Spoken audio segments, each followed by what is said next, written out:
Good day, this is Jay again, Custom Chicken Breeding Farm. So it's April 9, 2024 and around 8:36 p.m. So ito yung ating mga special na sisiw na hindi na natin nilagay sa brooder, no?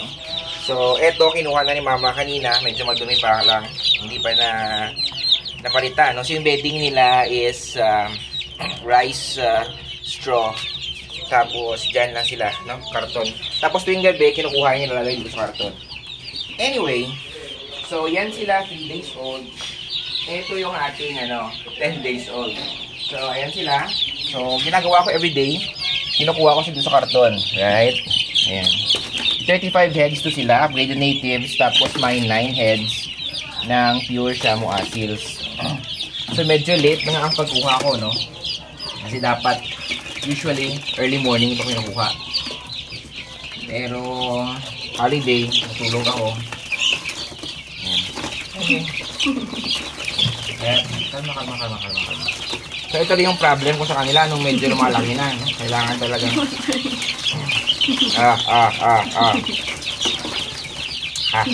Actually, first time ko nag-jump.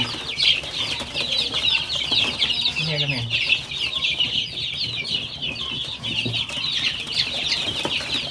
Wait. Ang kaluoy, tambon.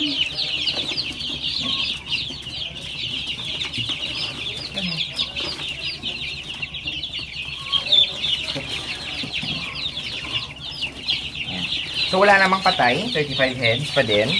Tapos, ang ginagawa ko is dinadala ko dun sa kanilang kakainan.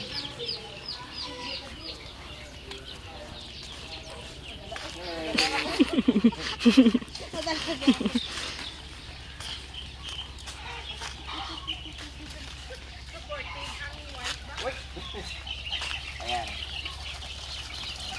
Uy! Perfect.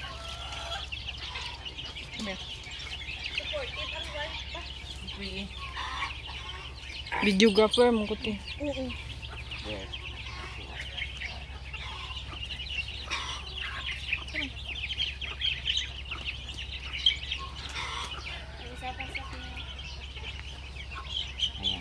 So dito sila from morning until mga around 6 PM, tapos kinukuha lang, no? So ayan, kinukuha tuwing gabi and then ilalagay naman sa karton. So uhaw na uhaw, gutom na gutom. And then ginagawa ko dito, after nyan, i-close lang and para hindi sila mainitan. Hindi naman umuulan ngayon. Pero kapag umuulan, in case lang, kinukuha naman to sila, no? Tsaka binabalik sa karton. Ayan. So sa mga walang budget, pwede nyo gawin to. Walang casualty so far. So 35 heads. So, this is again, Custom Chicken Breeding Farm, and good day.